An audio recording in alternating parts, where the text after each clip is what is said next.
गड किल्ले पुरातन वास्तूंशी ज्यांच्या मनाचं झुलणं होतं, रानात वनात फुलात पानात ज्यांच्या मनाचं बोलणं होतं, भटकंतीचं वेळ ज्यांना अन हव्यास निर्विवाद, त्यांनाच घडते पर्यटन अन घडतो निसर्ग संवाद.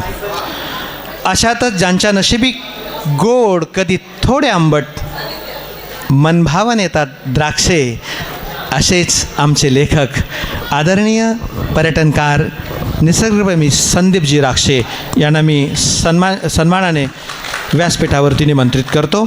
आणि सोबतच रंगाच्या दुनियेचे जादूगार, चित्रनगरीचे शहनशाह, ख्यातनाम मुखपृष्ठकार अरविंदजी शेलार यांना त्यांचे संवाद यात्री म्हणून या ठिकाणी मी निमंत्रित करतो. त्यांनी आपल्या मुलाखतीला प्रारंभ करावा अशी त्यांना विनंती करतो. धन्यवाद. 23 तासांचा दिवस आहे असं सरांकडून कळालं, पण आज आपण आपली ही जी मुलाखत आहे अगदी 15 मिनटावरच आवरणार आहोत, कारण समोरच्या प्रेक्षकांची मानसिकता आम्हाला दिसते आहे.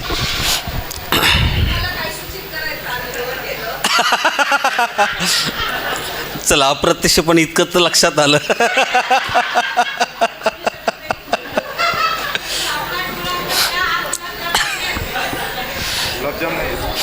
तर साधारण 18 वर्षांपूर्वी माझा आणि संदीप राक्षे सरांचा परिचय झाला. तर साधारण 18 वर्षांपूर्वी संदीप राक्षे नावाचा हा राजकारणी माणसाशी माझा परिचय झाला. आणि त्यानंतर आमच्या वाढत गेलेल्या संवादातून आणि होत गेलेल्या भेटीतून लक्षात आलं की हा व्यक्ती फक्त एक राजकारणी नसून एक सामाजिक कार्यकर्ताही आहे आणि तितकाच धार्मिक वृत्तीचा आहे. आणि सगळ्यात महत्त्वाचं की माणसातील माणूसपण जपणारा किंवा माणसातील माणूसपण जपणारा हा माणूस आहे. हा माणूस मैत्री जपण्यासाठी आणि मैत्री जगवण्यासाठी 4 पावलं मागेही येणार आहे. म्हणजे अगदी सॉरी बोलायचं असलं तरी हा माणूस आपलं पद, प्रतिष्ठा, पैसा यात कुठेच आड येत नाही. गेल्या 18 वर्षात मी या माणसाला म्हणजे अगदी स्वतःतला मोठेपणा सिद्ध करण्यासाठी कधी जीवाचा आटापिटा करताना बघितला नाही. प्रचंड मोठं राजकीय सामाजिक आणि प्रसिद्धीचं वलय असलेले या माणसातील माणूस मात्र अतिशय नम्र आहे. आमची गेल्या 18 वर्षाची मैत्री आहे आणि गेल्या 18 वर्षात संदीप राक्षे सरांबरोबर आमचा असलेला परिचय हा कदाचित पोणेरकर सरांना कदाचित त्याची कल्पना असावी. संदीप सरांसोबत अनेकदा प्रवासाचा योग आला याची कदाचित त्यांना कल्पना असावी, म्हणून पोणेरकर सरांनी त्यांच्या मुलाखतीचं सूत्र माझ्या हाती दिलं. आणि काल परवाच प्रश्नपत्रिकेतला एक प्रश्न फुटला. अर्थात प्रश्न फुटलेला असला तरी ही प्रश्नपत्रिका काही बदलणार नाही. प्रश्नपत्रिका आहे तशीच असणार आहे आणि तो प्रश्न सगळ्यात शेवटी मी त्यांना विचारणार आहे. परीक्षा पुन्हा होणार नाही, कुठलाही पेपर फुटलेला नाही. तर संदीप सर, अनेकदा तुमच्याकडून माऊली माऊली असा शब्द ऐकायला मिळतो. आपण माऊलींच्या भूमीत आहोत. तर मला वाटतं की तुमच्या या मुलाखतीची सुरुवात एखाद्या ओवीने व्हावी असं मला वाटतं. खूपच छान प्रश्न पहिल्यांदा सुरुवातीलाच आपण केलेला आहे. खऱ्या अर्थानं माऊलीची, संत ज्ञानोबारायांची आणि माझी नाळ लहानपणापासूनच जुळलेली आहे. अशा माऊलीच्या सानिध्यात राहताना जे अनुभव मला आयुष्यात आलेले आहेत त्या अनुभवांच्या शिदोरीवर मी माझ्या जीवनाची वाटचाल सुरू ठेवलेली आहे. कालच आपले सदानंद मगर यांनी जो एक अभंग सादर केला, त्या अभंगाला प्रत्येक ठिकाणी सादर करण्यासाठी मीच त्यांना प्रोत्साहित केलं की तुम्ही हा अभंग कायम म्हणत जा. आणि तीच ओवी तुम्हाला मी म्हणून दाखवत आहे. कैवल्याचा पुतळा प्रगटला भूतला, चैतन्याचा जिव्हाळा ज्ञानोबा माझा, ज्ञानोबा माझा, ज्ञानोबा माझा, कैवल्याचा पुतळा ज्ञानोबा माझा, साधकांचा मायबाप दर्शने हरे ताप, साधकांचा मायबाप दर्शने हरे ताप, सर्वाभूती सुखरूप ज्ञानोबा माझा, ज्ञानोबा माझा, ज्ञानोबा माझा, चैतन्याचा जिव्हाळा ज्ञानोबा माझा, ज्ञानियांचा शिरोमणी वंद्य जोका पूजस्थानी, ज्ञानियांचा शिरोमणी वंदे जोका पूजस्थानी, चिंतकाचा चिंतामणी ज्ञानोबा माझा, चालविली जड भिंती हरली चांगयाची भ्रांती, चालविली जड भिंती हरली चांगयाची भ्रांती, मोक्ष मार्गाचा सांगाती ज्ञानोबा माझा, रेड्या वेद बोलविला गर्वद्विजांचा हरविला, शांतिरूपे प्रगटला ज्ञानोबा माझा, विठोबाचा प्राणसखा ब्रह्मसाम्राज्य दीपिका, वर्णिली गीतेची टीका, विठोबाचा प्राणसखा ज्ञानोबा माझा. ही जी ओवी आहे, मी कुठेही भ्रमंतीला जातो किंवा कुठल्याही पर्यटन स्थळावर जातो तर तिथं ही ओवी आवर्जून मी माझ्या मनातल्या मनात म्हणत असतो. आणि तिथून पुढं जी माझ्यात एक लिखाणाची प्रेरणा जागृत होते आणि लोकांना थोडंसं वाटतं की बाबा हा माणूस तर खूप शांत बसतो, बोलत नाही, काय नाही, प्रत्येकावर रागवत असतो की इथं नका जाऊ, तिथं नका जाऊ, हे करू नका, ते करू नका, आणि हा लिहितो कसा काय. तर खऱ्या अर्थानं माझी ही जी ओवी आहे ही मला आयुष्यभर प्रेरणा देत राहते लिहिण्यासाठी. म्हणून अरविंद सरांनी जो मला प्रश्न केला तो खऱ्या अर्थानं या ओवीच्या म्हणजे माझं सार्थक झालं की ही ओवी सादर करण्याची संधी यामुळं मला प्राप्त झाली. तुमच्या समोर सादर करण्याचे भाग्य मला लाभले. यानंतर संदीप सरांना माझा पुढचा प्रश्न आहे. जवळजवळ आपण महाराष्ट्रभर फिरलाय किंवा मान्यवरांचं स्वागत आहे. कंटिन्यू करा सर. आपण महाराष्ट्रभर फिरताय किंवा फिरला आहात, तर असं कोणतं ठिकाण आहे की जिथं तुम्हाला पुन्हा पुन्हा जावंसं वाटतं आणि तिथं तुम्हाला पुन्हा पुन्हा जावंसं वाटतं, अशी कोणती नाळ त्या ठिकाणाची तुमची जोडली गेलेली आहे? खरं तर तुम्ही हा पण एक छान प्रश्न विचारलात.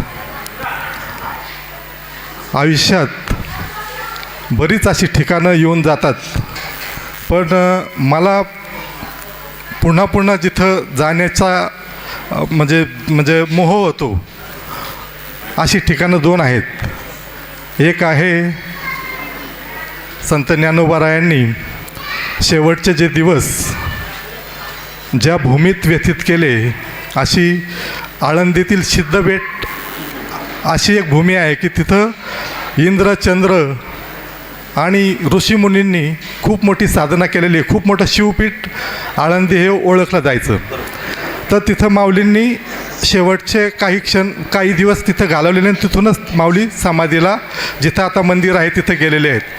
असं जे सिद्धबेट आहे, मी कधीही मला आठवण झाली, मला जवळ असल्यामुळं भोसरी ते आळंदी हा प्रवास थोडा असल्यामुळं मला कधीही आठवण झाली की मी त्या सिद्धबेटात जाऊन बसतो आणि तिथं जाण्याचा मोह मला वारंवार होतो.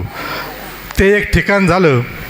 आणि दुसरं असं ठिकाण आहे की माझी नाळ खऱ्या अर्थानं ज्या भूमीशी जुळली गेली अशी ही आपेगाव नगरी. आणि या आपेगाव नगरीचे जे आमचे अध्यात्मविवेकी ज्ञानेश्वर दादा आपेगावकर कोल्हापूरकर यांनी मला ही प्रेरणा दिली आणि या आपेगाव नगरीशी मी खऱ्या अर्थानं जोडला गेलो आणि इथं येण्याचा मोह पण मला सतत होत असतो. मी कधी बॅग भरतो आणि ह्या भूमीत येऊन दादांचं म्हणजे घरचं हे माझं घर आहे आणि या घरात मी कधीही येऊन राहू शकतो, कधी मी इथं चिंतन करू शकतो. अशी ही चैतन्यभूमी, अशी ही 2 ठिकाणं माझ्यासाठी पुन्हा पुन्हा जाण्याच्यासाठी मला ही प्रवृत्त बोलावतात खऱ्या अर्थानं. आणि खरंच मी माझं भाग्य समजतो की आपण होऊन जातो, पण हे अशी 2 तीर्थक्षेत्र आहेत की ती बोलवतात. बरोबर. त्याच्यामुळेच मी सुरुवातीलाच सांगितलं की एक धार्मिक वृत्तीचा असलेला हा माणूस, म्हणजे मी तुम्हाला सांगितलं की सुरुवातीला मला त्यांचा परिचय एक राजकारणी व्यक्ती म्हणून होता. नंतर त्यांच्याशी जसजसा माझा संवाद वाढत गेला तसं लक्षात आलं की माझा हा एक धार्मिक वृत्तीचा माणूसही आहे. तर ही सगळी त्या पाठीमागची कारणं आहेत. तर या सगळ्यात धार्मिक ठिकाणावर हा माणूस कायम म्हणजे इथे गुंतलेला असतो हा माणूस. त्यानंतर माझा संदीप सर तुम्हाला एक पुढचा प्रश्न आहे की असं आत्तापर्यंत तुम्ही म्हणजे लाखो किलोमीटरचा प्रवास तुम्ही आत्तापर्यंत केलेला आहे. त्यापैकी काही 1000 किलोमीटर मी सुद्धा तुमच्याबरोबर चाललेलो आहे. बरोबर आहे. तर असा प्रवासामध्ये असा एखादा चित्तथरारक अनुभव तुम्हाला आला असेल की जो प्रसंग तुम्हाला आजही आठवल्यानंतर तुमच्या अंगावर काटा येतो. हां, भंडारा गोंदिया जिल्ह्यात नागझिरा म्हणून एक अभयारण्य आहे. खूप दिवसाची तिथं जाण्याची इच्छा, पण योग येत नव्हता. आणि काही वर्षानंतर तिथे जाण्याचा मला योग आला. नागझिरा हे खूप मोठा असा अभयारण्य आहे. तिथं मनुष्यविरहित जंगल आहे. म्हणजे तिथं त्या हजारो एकरच्या परिसरात फक्त प्राणी आणि वन्यजीवच राहू शकतात. तिथं माणूस राहूच शकत नाही.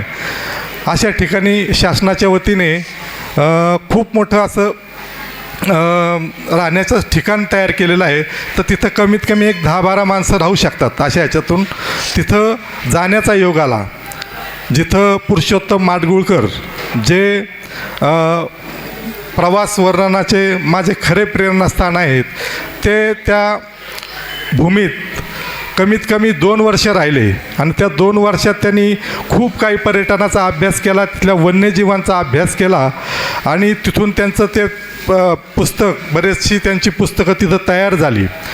मारुती चितमपल्ली आणि पुरुषोत्तमजी माडगुळकर हे दोघंही त्या जंगलात राहायचे आणि त्याच ठिकाणी मला त्याच रूममध्ये राहण्याचा योग आला.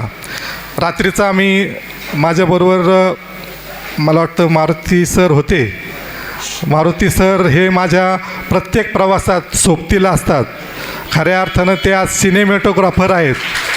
मारुती सर हे चित्रपटाचं शूटिंग करतात. त्यांच्याकडं मोठे मोठे कॅमेरे आहेत. आपलं खरं भाग्य आहे की ते आज आपल्या या कवी संमेलनाचं, या कवी विचार मंचचं साक्षात शूटिंग करत आहेत. आणि ते पण कुठलाही बडेजाव मोठेपणा म्हणजे एकदम सामान्य वृत्तीने ते वावरत आहेत. खऱ्या अर्थानं मी त्यांचं आभार मानतो. ते माझ्या प्रवासात सतत बरोबर असतात. आणि असाच आमचा प्रसंग, आम्ही दिवसभर भटकंती केली आणि रात्रीच्या तिथं 7च्या आत घरात असा नियम आहे की किती फिरलात तरी 7च्या आत तुम्ही त्या रूममध्ये जायचंच. कारण 7च्या नंतर तिथं अस्वलं, चित्ते, वाघ असा संपूर्ण भाग त्यांनी ते विडून घेतात त्या ह्याच्यात. म्हणजे असा परिसर तो. आम्ही सर्व जेवणं उरकली आणि सर्वजण झोपायला गेलो. झोपण्यासाठी गेल्यावर बरेच जण असल्यामुळं आम्हाला थोडं जे पडवी टाईप असतं त्याच्यात झोपायला, आता बरेच चांगली मंडळी होते, तर म्हणलं तुम्ही आतमध्ये झोपा, आम्ही बाहेर झोपतो. आणि बाहेर झोपल्यानंतर थोडीशी जाळी असते तिथं कडनी, म्हणजे सुरक्षेसाठी जाळी होतीच. पण पहाटे तिथून वाघ म्हणजे इतक्या भयानक अवस्थेत, म्हणजे तो अक्षरशः भुकेने व्याकुळ होता आणि तो आमच्या आजूबाजूला तिथून फिरत होता. म्हणजे पहाटेच्या क्षणीसुद्धा तिथं लाईट, तलाव समोरच तलाव आहे खूप मोठा, आणि तो पाणी पिण्यासाठी पहाटे आला, आणि तो आमच्या माणसाचा वास त्या जंगली प्राण्यांना लगेच लागतो. तर तो त्या आमच्या राहण्याच्या रूमबरोबरच तो फिरू लागला. आता इथं सकाळच्या पारी इथं हे आतमध्ये कडी लावून झोपलेले, आम्ही दोघं तिघंच बाहेर. उद्या आणि जे जाळी जी होती ती एकदम कमकुवत होती, पण शांत आणि निवांत फक्त त्याचं हालचाली आम्ही टिपत राहिलो. आणि खऱ्या अर्थानं काळजाचा ठोकावा चुकवणारी ती घटना अक्षरशः मी डोळ्याने पाहत होतो. आणि शेवटी थोडासा दिवस उजडायला लागला, आणि त्याने आपलं स्थान बदललं, आणि तो परत आपल्या आपल्या ठिकाणावर निघून गेला. तो अक्षरशः आयुष्यभर स्मरणात राहणार हा माझा अनुभव आहे. आणि तो अनुभव मी वारंवार आठवला की खरंच काळजात परत धस होतं की अशा ठिकाणी आपण जाऊन आलो की खऱ्या अर्थानं आजूबाजूला. सकाळी आम्ही ज्यावेळेस कॅन्टीनमध्ये जेवायला गेलो तर सर म्हणले तुम्ही तर झोपायला गेल्यानंतर अस्वलांची एक टीम तिथूनच गेली. म्हणजे प्रत्येकजण पाण्यासाठी त्या रूमच्या तिथूनच जायचा, आणि आवाज न करता ते शांततेत जात असल्यामुळे आम्हाला त्याचं कळलं नाही की हे प्राणी. पण पहाटेच्या समय उठल्यामुळं हे दृश्य आम्ही पाहिलं, आणि खऱ्या अर्थानं जी भीती काय असती ही प्रत्यक्षात अनुभवली. तसं आम्ही रात्रंदिवस फिरत असतो, पण भीती हा प्रकार कधी वाटला नाही. पण खऱ्या अर्थानं काळजाचा ठोका चुकवणारा तो क्षण होता सर. खरं तर तो असाच एक प्रसंग मलाही आठवतो आहे. म्हणजे आता ते त्यांच्या वैयक्तिक ते असतानाचा घडलेला तो प्रसंग त्यांनी ज्यावेळेस सांगितला त्यावेळेस धडकी मलाही भरली. परंतु मला तो एक जुना प्रसंग आठवला. आम्ही मला वाटतं तोरणमाळला चाललो होतो दोघंजणं, आणि आमचा प्रवास हा फक्त थकल्यानंतरच झोपायचा असायचं. मग ते थकलं जर 2 वाजता थकलं तर 2 वाजता झोपणार, 3 वाजता थकलो तर 3 वाजता झोपणार असं. आणि जोपर्यंत थकत नाही तोपर्यंत सरांची गाडी कंटिन्यू चालू असते. म्हणजे रात्र झाली, 12 वाजले, 11 वाजले, सामसूम झालं म्हणून त्यांची गाडी कधीच थांबत नाही. ज्यावेळेस डोळ्यावर झोप येईल त्याच वेळेस त्यांची गाडी थांबते. आणि असाच साधारण रात्रीचा 1:30च्या सुमारास तोरणमाळसारख्या जंगलातून गाडी आमची चाललेली, अतिशय अरुंद रस्ता, कुठं घाट कुठं वळण ते त्यांना गाडी चालवत असताना त्यांना सगळं माहिती झालेलं. आणि अशा अरुंद रस्त्याने घाटा वळणातून आमची गाडी डोंगर उतरत होती. आणि मध्येच असा कुठेतरी खळखळ पाण्याचा आवाज झालेला. आणि सरांनी सांगितलं, अरविंदजी इथे वाघ पाणी पिण्यासाठी येत असतात बरं. आणि मला आजूबाजूला कुठलीही वस्ती नाही, घर नाही, माणसं दिसत नाही. आणि असं झालं की हा सगळा घाट कधी संपल आणि कधी आपण ठिकाणापर्यंत पोहोचू. म्हणजे मला त्यांच्याबद्दल त्यांच्यासोबत जो प्रवासातला अनुभव आला, म्हणजे कदाचित आपल्याला असं वाटतं की सर कुठेतरी प्रवास करतात म्हटल्यानंतर कुठंतरी एखाद्या मोठ्या हॉटेलला थांबत असतील, किंवा मग कुठंतरी एखाद्या त्यांचं खास मित्रांकडे त्यांची राहण्याची व्यवस्था वगैरे असेल, काहीतरी खास खाण्यापिण्याची व्यवस्था असेल. असं बिलकुल नाही. मी त्यांच्याबरोबर अगदी आम्ही तोरणमाळला गेलो ना, तिथं काहीच कसलीच व्यवस्था नाही. त्या तोरणमाळला आम्ही दोघंजण अगदी दगडावर, प्रत्यक्ष दगडावर, कुठलंही अंगावर पांघरून न घेता प्रत्यक्ष दगडावर आम्ही डोकं टेकवलं आणि रात्रभर तसंच झोपलेलो. म्हणजे अशाही, आणि त्यांची काही तक्रार नसते की मी तिथं गेल्यानंतर माझी खास अशी व्यवस्था झाली पाहिजे, अशी बिलकुलही त्यांची अपेक्षा नसते. म्हणजे अशा परिस्थितीमध्ये हा माणूस आनंदाने हा प्रवास करत असतो. तर मला तो प्रसंग आठवला. तर भयानक परिस्थिती असते त्यांच्या प्रवासाची. म्हणजे आपण फक्त त्यांचं फोटो सेशन बघतो, अरे हा राक्षसराज इथं गेले, आज उद्या तिथं गेलेत, पण तो प्रवास तेवढा सुखाचा नसतो. तेवढ्याच भयानक परिस्थितीतूनही तो प्रवास असतो. तर माझा तुम्हाला पुढचा प्रश्न आहे की आपण सध्या सगळे इलेक्ट्रॉनिक मीडियाच्या जगात जगत आहोत, आणि इलेक्ट्रॉनिक मीडियाच्या माध्यमातून आत्तापर्यंत आपण हजारो माणसं जोडलेत. हो. परंतु तुमच्या आयुष्यामध्ये तुम्ही अशी काही माणसं जोडली आहेत की ती तुम्हाला फक्त प्रवासामुळं तुमच्या आयुष्यामध्ये आलेली आहेत. तर ह्या सगळ्या प्रवासात तुम्हाला अशी काही माणसं भेटली असतील की ज्या माणसांची परिस्थिती बघितल्यानंतर तुमचं आतला माणूस जो आहे तो असा कळवळला असेल. बरोबर. तर असा एखादा प्रसंग असेल तर आम्हाला तुमच्याकडून ऐकायला नक्कीच आवडेल. दरवर्षी दिवाळी सुरू होते आणि मला वेध लागतात ते तोरणमाळचे.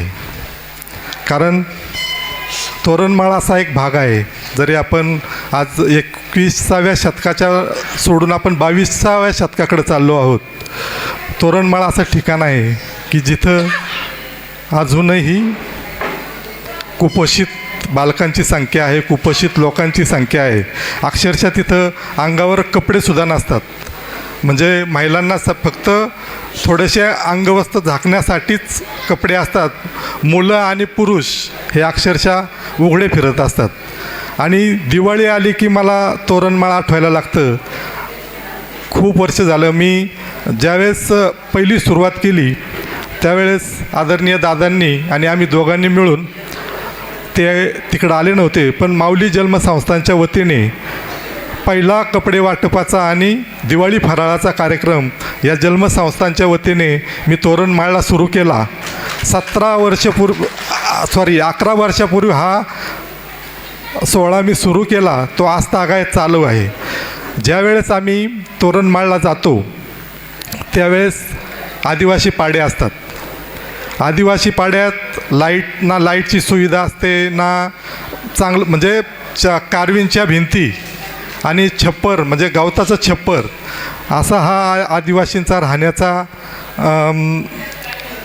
म्हणजे छपरात राहण्याचा ते राहत असतात. आणि छपरात राहून ते त्यांचं जीवनमान चालू असतं त्यांचं. त्यांच्याकडं आपल्याला बघायलासुद्धा उत्संत नसती, पण ते तसं आयुष्य जगत असतात. मग आम्ही सकाळीच सुरुवात करतो, म्हणजे जो फराळ घेऊन गेलेलो असतो, कपडे घेऊन गेलेलो असतो नवीन, आणि सकाळी आम्ही जी सुरुवात करतो प्रत्येक आदिवासी पाड्यावर जाऊन कपड्यांचं आणि दिवाळीच्या अगोदरच्या फराळाचं वाटप करतो. ज्यावेळेस आपण वाटप करतो त्यावेळेस ती जी परिस्थिती पाहतो, अक्षरशः घरात काहीच नसतं. म्हणजे एखादं भांडं ते पण जर्मलचं पार फुटकं तुटकं असून तो त्यांचा संसार खूप छान ह्याच्यात चाललेला असतो. आनंदात कसं जगायचं ही मंडळी शिकवत असतात. आपण ऐशोआरामात राहतो तरी पण आपल्याला जीवन जगता येत नाही, पण ही आदिवासी ह्या जंगलालाच आपला देव सगळं मानत असतात. त्याच्यामुळं त्याच्या सान्निध्यात त्या म्हणजे आभाळाचं छप्पर असतं आणि चंद्र हीच त्यांची लाईट असते. अशावर ते ऊर्जेने जगत असतात आणि ते दुसऱ्यालासुद्धा ऊर्जा देत असतात. आणि अशा ठिकाणी ज्यावेळेस आम्ही जातो तर ते वातावरण पाहतो की अंगावर अक्षरशः कपडे नसतात. आणि ज्यावेळेस आम्ही कपडे देतो त्यांच्या चेहऱ्यावरचे जे भाव असतात ना, ते खऱ्या अर्थानं हृदय पिळवटून टाकणारे असतात. आणि ते दृश्यसुद्धा की आई सकाळच्या पारी पाणी आणायला कुठंतरी दरीत उतरत असते आणि तिच्या मागं कपडे नसलेली मुलं अक्षरशः मागं जात असतात. हे मारुती सर पण बऱ्याच वेळा माझ्याबरोबर असतात. तर त्यांनी तो अनुभवलेला क्षण आहे की आम्ही असंच तोरणमाळमध्ये फिरत असताना एक माऊली पाण्यासाठी वणवण करताना पाहिली आणि तिच्या मागं 2 छोटी मुलं होती. आणि त्या ठिकाणी गेल्यावर आम्ही सर्वच एवढ्यात भयानक ह्यानी झालो की अरे काय, म्हणजे आज आपण एक साईडला जर परिस्थिती पाहिली तर खऱ्या अर्थानं सदन कुटुंबात राहणारी माणसं आणि ही उघडी जागणारी माणसं ही पाहून खऱ्या अर्थानं हृदय कळवळतं. आणि मी दरवर्षी नित्यनियमानं त्या तोरणमाळला जाऊन आपल्याला जी माऊलीने जी काही कमाईतून थोडासा भाग, आपल्या कमाईतला थोडासा भाग आपण समाजासाठी द्यायलाच पाहिजे. माझा बोनस झाला तर त्या बोनसचा 90% भाग मी त्या तोरणमाळच्या आदिवासी बांधवांसाठी देतो. ह्या वर्षीची दिवाळी खरी चुकली, कारण 2 महिन्यापासून हे आपण यज्ञ मांडला होता काव्य साहित्य संमेलनाचा. त्याच्यामुळं ह्या वेळेसच मला तिकडं जाण्याचा योग आला नाही. पण लवकरच माऊलींनी ऐकलं आणि दादांनी मला सांगितलं की हा कार्यक्रम झाला की आपण दोघंच तोरणमाळला जायचं आहे. या अनुषंगानं मला कवी विचार मंचवरती विद्याताईंनी आणि आमच्या अलकाताईंनी पाठवलेले काही फोटो लिहायला भाग पाडतात. आणि मग मी लिहितो, त्यांचं मन घेऊन लिहितो की त्यांच्या मनात नेमकं काय चाललं असेल. देव भजत नाहीत ते रानवाटा धुंडाळतात, देव भजत नाहीत ते रानवाटा तुडवतात, फिरत राहतात रानोमाळ वनवशांना मढवतात. आता हे करत असताना आपण करणं नाही, पण आपल्याला काहीतरी करणं आहे. मी मधातला गॅप दिला आहे. मी सात चरणां आपला ओढीं का याची मोठी पंक्ती होईल, आपल्याला वेळ जाणार नाही. यासाठी आपण करणं नाही, पण आपल्याला काहीतरी करणं आहे. आपल्या ताटातला एक घास भुकेल्या पोटात भरणं आहे. ही जाणीव त्यांना फिरते जिथे फक्त असतात प्रश्न. ही जाणीव त्यांना घेऊन फिरते जिथे असतात फक्त प्रश्न. होडी पेटलेली नशिबाची आणि शिमग्याचेच असतात जश्न. या जश्नातून सावरून स्वतःला जेव्हा होतील मोठी मुले, संदीपजी भसतील तुम्हा उधळून उपकारांची फुले. संदीपजी भसतील तुम्हा उधळून उपकारांची फुले. धन्यवाद. कंटिन्यू करायचं सर. आत्ता सरांनी जो तोरणमाळचा प्रसंग सांगितला, त्याच प्रसंगाला अजून मी थोडासा सपोर्ट करेल. तसं एकदा तसं सरांचा मला फोन आला की सर मी की आपल्याला तोरणमाळला आपल्याला फराळ वाटपासाठी जायचं आहे. म्हणजे असे बरेच किस्से आहे की जे त्यांच्याकडून आता सांगताना निसटतात. त्यातला काही भाग जसं मला आठवेल तसं आपला वेळेचा भान ठेवून मी सांगण्याचा प्रयत्न करतो आहे. की त्यांचा मला फोन आला की म्हणे सर आपल्याला तोरणमाळला फराळ वाटपासाठी जायचं आहे. तर म्हटलं ठीक आहे चालेल. तर मला असं वाटलं की तोरणमाळला फराळ वाटपाला जायचं आहे, तर मग आपण तिथं जाणार, मग ती सगळी मुलं आज आपल्या आजूबाजूला गोळा होणार, गाडीचं कुठलं तरी टायमिंग लागलेलं आहे, ते एकदा कोणीतरी बघावं मला असं वाटतंय. Continue sir. तर मला असं वाटलं की ते सगळी मुलं तिथं वारंवार वारण वाचतोय, जमणार, लाईन लावणार, ती जमणार आणि रांगेमध्ये आपण त्यांना सगळ्यांना फराळ वाटपायचं आणि 10-15 मिनटामध्ये आपला सगळा कार्यभाग उरकायचा आणि तिथून परत रिटर्न फिरायचं, असा माझ्या मनातला तो समज. परंतु ज्याबरोबर त्यावेळेस त्यांच्यावर गेलो ना, तर आम्ही मला वाटतं जळगाव की भुसावळमधून नाही जळगावमधून मला वाटतं सगळा फराळ आम्ही हजारो रुपयांचा फराळ आम्ही गाड्यांमध्ये भरला. धुळ्यामध्ये हजारो रुपयांचा फराळ गाड्यांमध्ये भरला. गाडी पाठीमागून पूर्ण पॅक झाली, पॅकिंग वगैरे करून घेतलं आणि अक्षरशः म्हणजे कोणीच आमच्याजवळ आलं नाही की आम्हाला फराळ द्या म्हणून. कोणीही आमच्याजवळ आलं नाही. वाड्यावर वस्त्यावर जिथं मुलं सापडतील त्या प्रत्येक मुलापर्यंत आणि जिथं घर सापडेल त्या प्रत्येक घरात घुसून या माणसाने तर फराळ त्या लोकांपर्यंत पोहोचवला. आणि काही लहान मुलं असायची, ती चिखलात घुसून कमळ काढायची, तर अक्षरशः कमरेपर्यंत ती हातीपर्यंत ती मुलं पाण्यात उतरलेली असायची. तर या माणसातलं जसं की मी सांगितलं की आतला माणूस, मी मुद्दाम माणूस म्हणतोय कारण खऱ्या अर्थानं जिवंत या माणूस जो आहे ते या माणसामध्ये आहे. तर ते बघितल्यानंतर त्या माणसाला म्हणजे काही गरज नाही, ते कमळ घेण्याची काहीच गरज नाही आहे. पण ते मुलं ज्यायची कमळ करत, हे 2 रुपयाला, हे 5 रुपयाला, 10 रुपयाला, असे ते कमळाचे गठ्ठे आम्हाला बळजबरी द्यायचे. ते कमळ घेता ह्या माणसाचा खिस्सा किती रिकामा झाला असेल, पण ते सगळे कमळ घेतले आणि तिथून आम्ही निघून आलो. काहीही गरज नव्हती त्या कमळाची आम्हाला.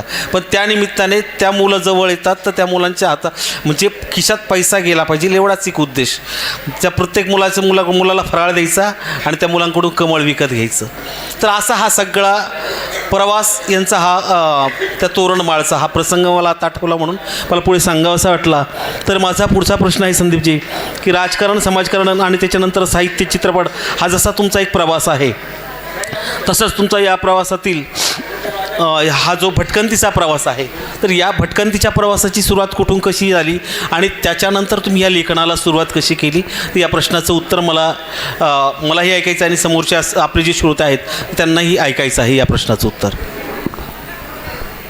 खूपच छान प्रश्न विचारलात. माझ्या प्रवास वर्णनाची सुरुवात 1990 साली खऱ्या अर्थानं झाली.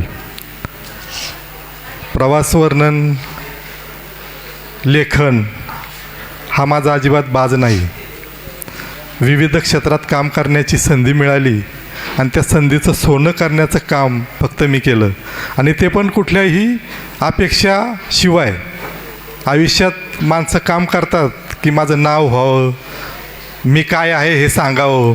खऱ्या अर्थानं आज हा मुलाखतीचा योग आला म्हणून हे बोलणं, नाहीतर आम्ही सहसा कधीच मी कुणाला मी काय आहे, कुणाकडे गेलं तरी आपलं साधंसुधं राहायचं आणि कुठेही जिथं मिळेल तिथं काम, म्हणजे जिथं मिळेल जसं वातावरण असेल तसं राहायचं, जशी माणसं असतील तसं वागायचं, हे आयुष्यात कायम ठरवलं. आणि त्याप्रमाणे वाटचाल करत असताना ब्रह्मगिरीचा, जिथं नाशिकला जिथं एकनाथ आपलं संत निवृत्तीनाथ महाराजांची समाधी आहे, माऊलींचे मोठे बंधू, की जिथं ज्यांची समाधी खूप प्रसिद्ध आहे आणि तिथं खूप चैतन्य असं मिळतं. आणि ज्यावेळेस ब्रह्मगिरीची जी प्रदक्षिणा करतो तर त्याच्यातून खूप मोठं भाग्य लाभतं, अशी परंपरा वारकरी संप्रदायात आहे. आणि माझा योग ब्रह्मगिरीची प्रदक्षिणा करण्याचा आला आणि मी ती प्रदक्षिणा करत असताना जे अनुभव आले, सकाळी पहाटच उठायचं आणि त्या प्रदक्षिणेला लागायचं. रोड त्यावेळेस नव्हता, आता रोड खूप छान झालेत, पण त्यावेळेस रोड नव्हता. आणि ती प्रदक्षिणा अशी असते की पायात काहीच घालायचं नाही, म्हणजे चप्पलच नसते. आणि आपल्याला कायम चप्पलेशिवाय चालायची सवय नसते, की चप्पल असल्याशिवायच आपण चालू शकतो, पण तिथं चप्पल घालायची नसते. आणि मी तसंच केलं, सुरुवात केली. काही किलोमीटर अंतर चालून गेल्यावर खालून पायांनी म्हणजे पायावर ते फोड यायला सुरुवात झाली. खाली पाहतोय तर अक्षरशः पांढरे पांढरे फोड तयार व्हायला लागले. आता अजून बराच काळ जायचा होता, म्हणजे बराच वेळ होता अजून, कमीत कमी 7-8 तासाची ती प्रदक्षिणा असते. काही डोंगर भाग आहे, त्याच्यात थोडासा चढाव आहे डोंगर भागाचा, आणि तो उतरायचा असतो असा. तर ते चालत असताना एवढं सगळं दुखणं पायाचं होतं, तरी पण ऊर्जा ही माऊली निवृत्तीनाथांची मिळत होती ना. अक्षरशः मी ती प्रदक्षिणा पूर्ण केली. पूर्ण केल्यानंतर काही दिवसांनी मी असं सिद्धबेटात बसलो होतो. सिद्धबेट असं आहे की हे जे आजानू वृक्षाचं झाड दिसतंय, ह्या आजानू वृक्षाचा खूप मोठी बाग तिथं आहे. म्हणजे आजानू वृक्ष जिथं जिथं माऊलींनी जिथं जिथं वास्तव्य केलं तिथंच ही झाडं उगवत असतात. कुठंही झाडं ही उगवत नाहीत. तुम्ही कुठेही पहा, हे आजानू वृक्ष आयुर्वेदात अक्षरशः खूप मोठ्या स्थानावर, उंच स्थानावर आहे. आणि जिथं माऊलींचं म्हणजे सहवास ज्या भूमीला लागला तिथंच ही झाडं जगतात, अशी पहिल्यापासून आम्ही पाहिलेलं आहे.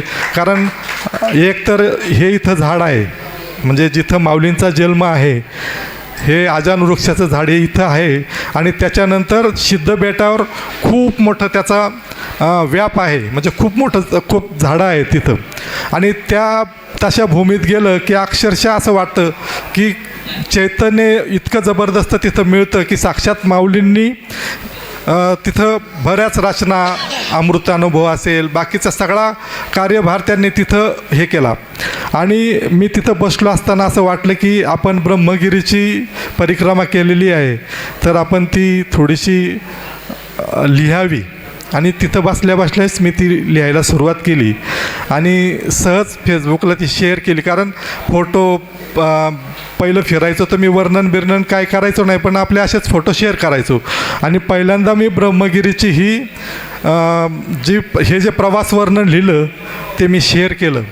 आणि अक्षरशः त्याला इतक्या लाईक मिळाल्या की बऱ्याच जणांनी की आम्ही प्रदक्षिणा करतो, पण साक्षात अनुभव आम्हाला जरी अंतर्मनात असले तरी आम्ही प्रगट होऊ शकलो नाही, पण आमच्या भावना तुम्ही प्रगट केल्या. खऱ्या अर्थानं तुम्ही खूप छान लिहिलं. आणि त्या माऊलीच्या भूमीत खऱ्या अर्थानं मला प्रवासन वर्णन लिहिण्याची म्हणजे जी माझ्यात शक्ती दिली ती माझ्या माऊलींनी दिली. आणि खऱ्या अर्थानं माझं प्रवास वर्णन ही माऊलीची कृपा आहे. आणि मी तिथून हा प्रवास वर्णन लेखणीचा मी सुरुवात केली तिथंच आळंदीत.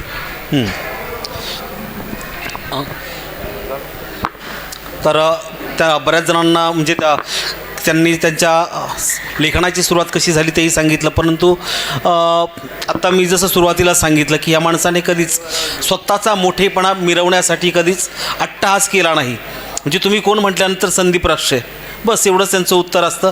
त्याच्या पलीकडं मी अमुक करतो, तमुक करतो, माझी संस्था आहे, बँकेत आहे, हे आहे, ते आहे, ह्याचं कधीच त्यांच्याकडं उत्तर नसतं. तर बऱ्याच जणांना प्रश्न पडतो की संदीप राक्षे नेमके कोण आहेत. तरीही प्रश्न पडतो की संदीप राक्षे ठीक आहे, आपण चित्रपट निर्माते म्हणून ऐकलेलं आहेत, ठीक आहे, बँकेत कुठेतरी सर्व्हिसला आहेत, ऐकलेलं ठीक आहे, पण हा माणूस एवढा सगळा प्रवास करतो, बँकेत नोकरीला आहे असं सांगतो आहे. मग ह्या सगळ्या गोष्टीतून ह्या माणसाला वेळ कसा मिळतो. हा माणूस प्रवास कधी करतो. तर मलाच काय सगळ्यांना तर ठीक आहे, मला माहिती आहे, म्हणजे 18 वर्षाच्या आपल्या मैत्रीमध्ये मला बऱ्याचशा सगळ्या गोष्टींची उत्तर मिळाली, परंतु या सगळ्यांना, ह्या सगळ्यांच्या मनातला हा प्रश्न आहे की या माणसाला हे सगळं कसं शक्य होतं. तर तुमचाच परिचय तुमच्याचकडून आणि कशा पद्धतीने हा तुम्ही वेळ काढता या सगळ्या पर्यटनासाठी, हे सगळं या लोकांना तुमच्याकडून जास्त ऐकायला आवडेल. खूप छान प्रश्न विचारला तारीन सर. नोकरी, पोट जर भागवायचं झालं तर नोकरी करणं गरजेचं आहे. कारण कष्ट केल्याशिवाय आपलं चरितार्थ चालत नाही.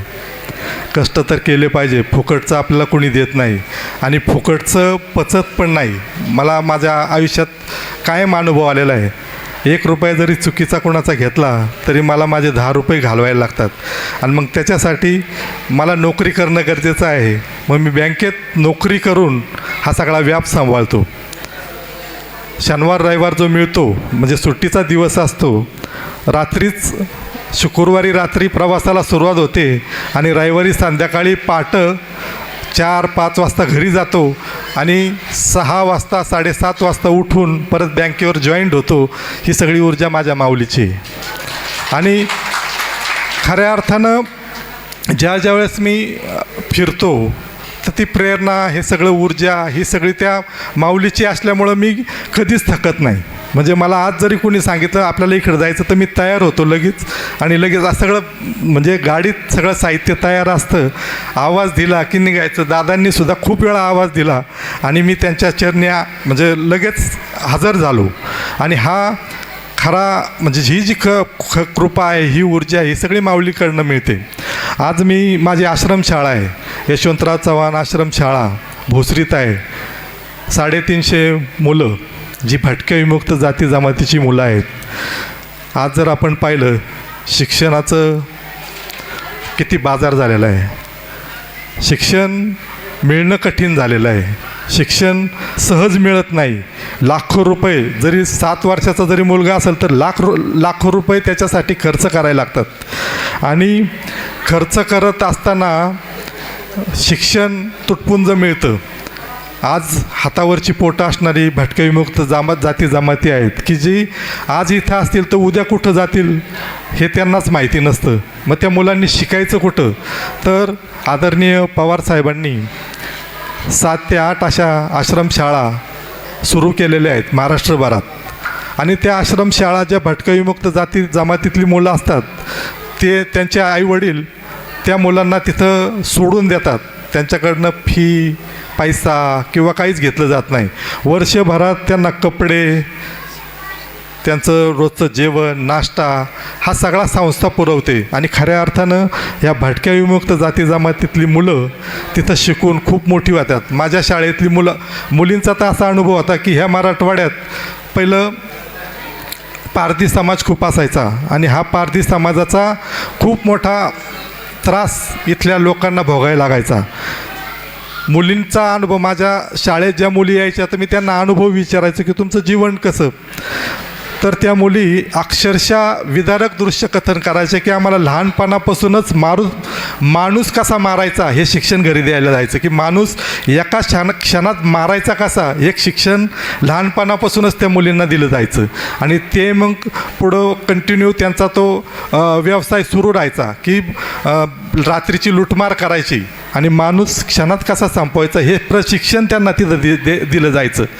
मग हेच त्या काळात पवार साहेबांनी अरे हा जर समाज जर खूप शिकला नाही तर हा विषय खूप गंभीर होईल, म्हणून ह्यांना शिक्षण जर दिलं तर खऱ्या अर्थाने यांच्यात परिवर्तन होऊन गुन्हेगारी वृत्ती जाईल आणि हा समाज जर शिकला तर महाराष्ट्र या संकटातून वाचेल. आणि खऱ्या अर्थानं आजपर्यंत ते काम सुरू आहे आणि त्या क्षेत्रातही मी खूप चांगलं काम करतो. त्या मुलांसाठी खूप चांगलं करतो आणि काही नोकरी म्हणजे पगारातला काहीसा भाग त्या ठिकाणी पण देतो. आज संस्था, आज आश्रमशाळा असणं म्हणजे खूप मोठी गोष्ट आहे. लोक आश्रमशाळेच्या नावाखाली पैसे गोळा करत असतात. आता तुम्ही मंडळी आहेत, मी आता इथं जर आव्हान केलं तर मला 1000 रुपये द्या माझ्या शाळेसाठी, मुलांना मदत करा, तर तुम्ही 100% करणार. पण मी आयुष्यात तसं कधी केलं नाही. जर मला शक्य आहे सामाजिक काम करायचं तर आपल्या खिशातले गेले पाहिजे. दुसऱ्याच्या जीवावर आपण दुसऱ्याकडनं घ्यायचे आणि आपण सांगायचं की मी सामाजिक कार्यकर्ता आहे, मी समाजासाठी करतो. अर्थ नाही त्याला. आणि आयुष्यात मी तसं करत नाही. बँकेत आहे म्हणजे 2 नंबरचे पैसे कधीच आयुष्यात घरात येऊन देत नाही आणि स्वतःकडेही घेत नाही. बँकेत जर पाहिलं तर आपण प्रकरणं करण्यासाठी 2% आज पाहतो सगळ्या क्षेत्रात टक्केवारीशिवाय काहीच काम चालत नाही. आता दादांनी खूप मोठा अनुभव घेतला. एवढं साम्राज्य उभं करताना भयानक परिस्थितीला ते सामोरं गेलेले आहेत. अशा परिस्थितीत आज पाहिलं की टक्क्याशिवाय काहीच चालत नाही. बँकेचं काम 2% दिले मला तर माझं खूप छान चालू शकतं. पण आयुष्यात आपण ते कधी काम करत नाही अशा ह्याच्यातून की बाबा समाजासाठी काम करायचं तर हे असल्या गोष्टी टाळल्या पाहिजेत. हे क्षणिक असतं. हा पैसाही क्षणिक असतो. आयुष्यभर पुरत नाही. कष्टाचं आयुष्यभर पुरतं. आणि हे असे बरेच क्षेत्र, साहित्य असो, शरद क्रीडा प्रतिष्ठान आहे माझं. म्हणजे काल जे खाबिया साहेब येऊन गेले त्या प्रतिष्ठानच्या अध्यक्ष आहेत. या प्रतिष्ठानच्या माध्यमातून साहित्य असेल, सांस्कृतिक कार्यक्रम असतील, विविध उपक्रम. असा एक उपक्रम आम्ही आता मधल्या काळात राबवला की जे येरवडा म्हणजे प्रत्येक जेल, महाराष्ट्रातले जे जेल आहेत त्या जेलच्या कैद्यांसाठी अभंग स्पर्धा राबवल्या. म्हणजे आज आपण जर पाहिलं तर त्या जेलमध्ये जाण्याची म्हणजे त्या कारागृहात जाण्याची कुणालाच परवानगी नसते. पण त्यावेळेस महाराष्ट्र शासनाने आम्हाला तिथं जाण्याची परवानगी दिली आणि साक्षात त्या जेलमध्ये जाऊन स्पर्धा घेण्याची परवानगी दिली. आणि त्या कायद्यांमध्ये खऱ्या अर्थानं चुकीच्या काही म्हणजे छोट्या चुकीमुळं गुन्हेगार बनलेले काही कैदी तिथं भेटले आणि त्यांनी अक्षरशः इतके छान सुंदर, मी व्हिडिओ पण शेअर केले होते, पाहिले नसतील, पण इतक्या छान दर्जाचे अभंग त्यांनी गायले तर खऱ्या अर्थाने आम्ही खूप मंत्रमुग्ध होऊन गेलो की असंही जरी गुन्हेगार झाले असेल तरी पण त्यांना भक्ती मार्ग जर दाखवला तर ते काय करू शकतात, परिवर्तन होऊ शकतं.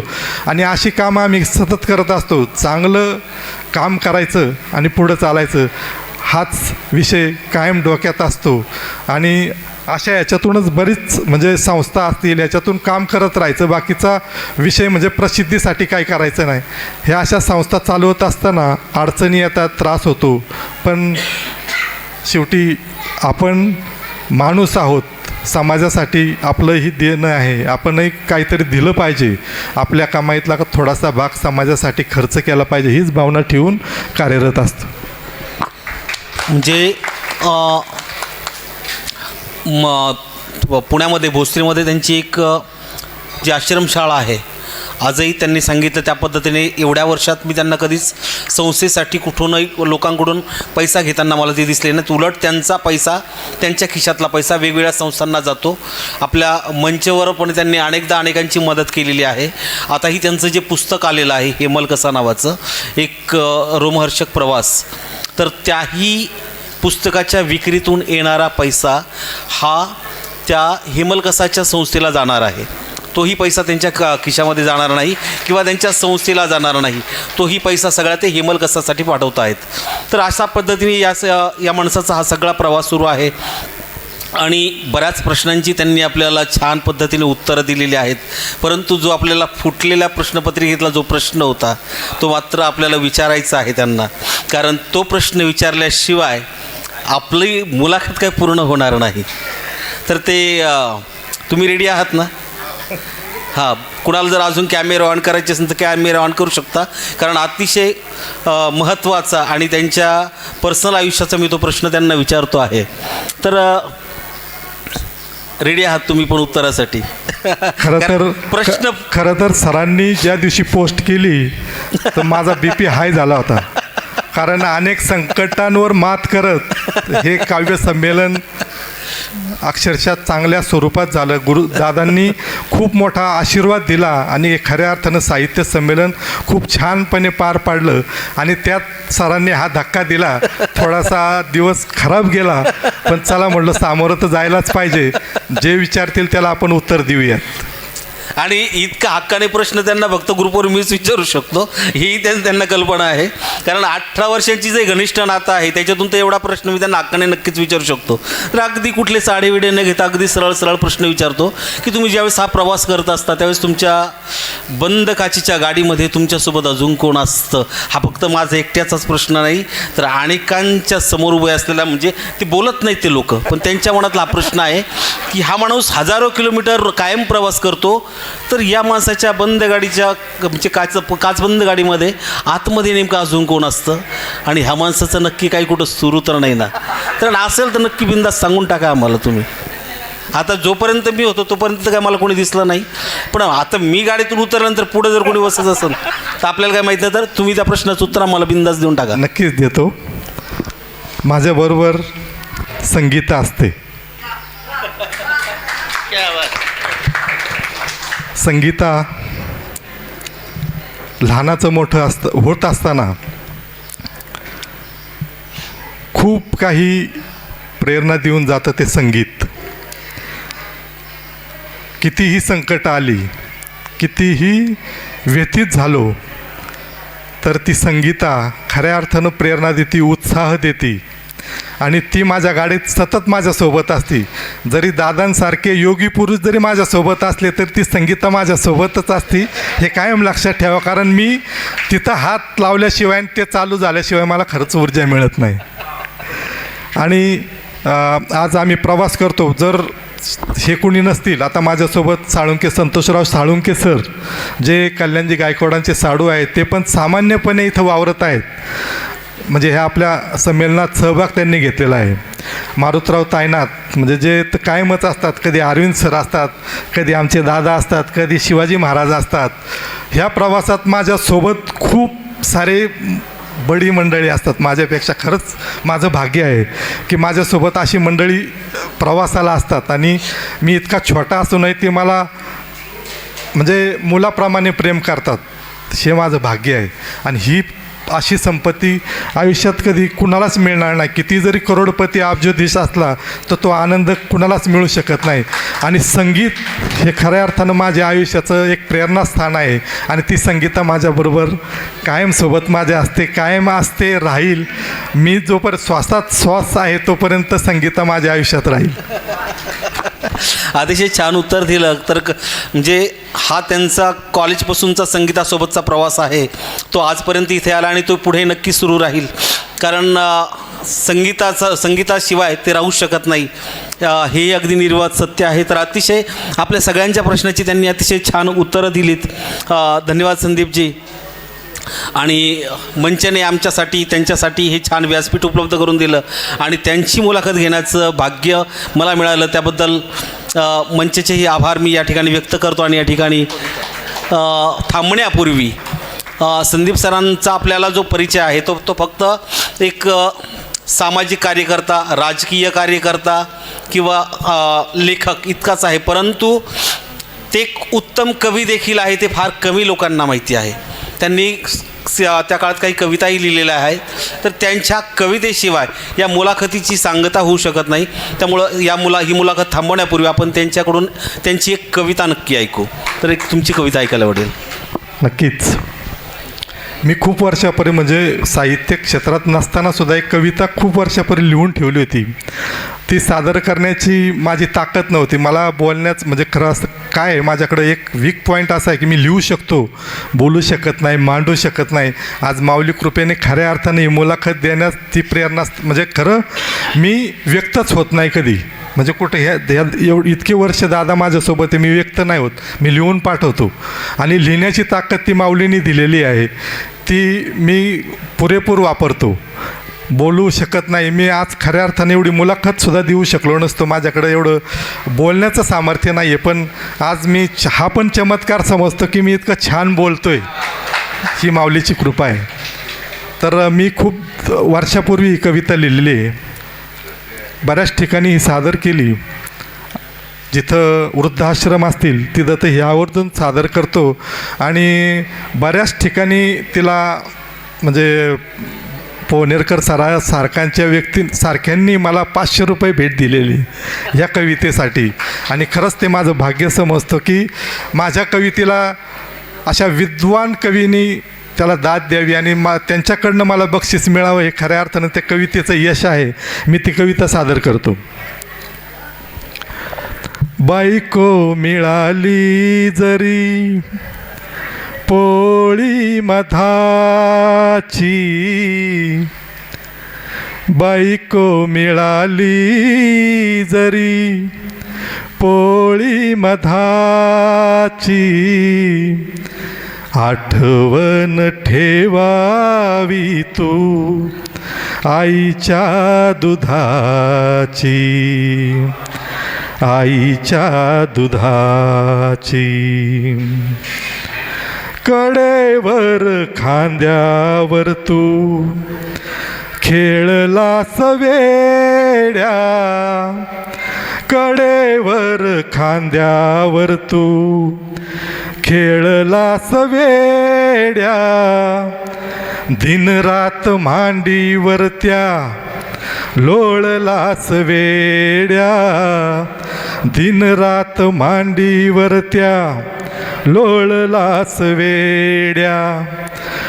पुन्हा जीवनात नाही घडी आनंदाची, आठवण ठेवावी तू आईच्या दुधाची, आईच्या दुधाची.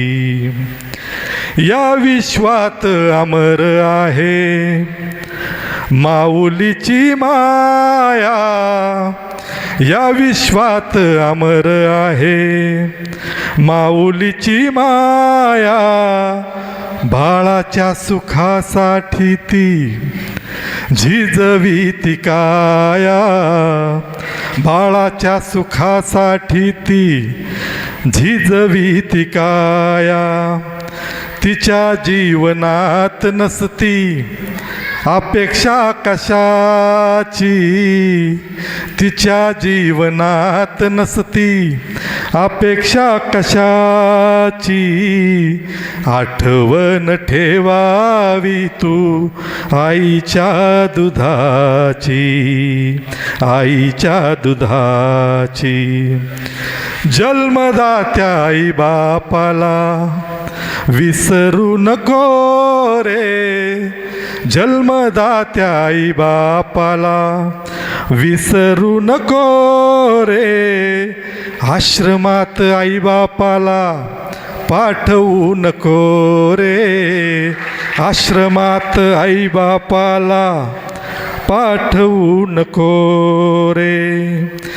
आई बापा बोलू नको रे भाषा क्रोधाची, आई बापा बोलू नको रे भाषा क्रोधाची, आठवण ठेवावी तू आईच्या दुधाची, आईच्या दुधाची.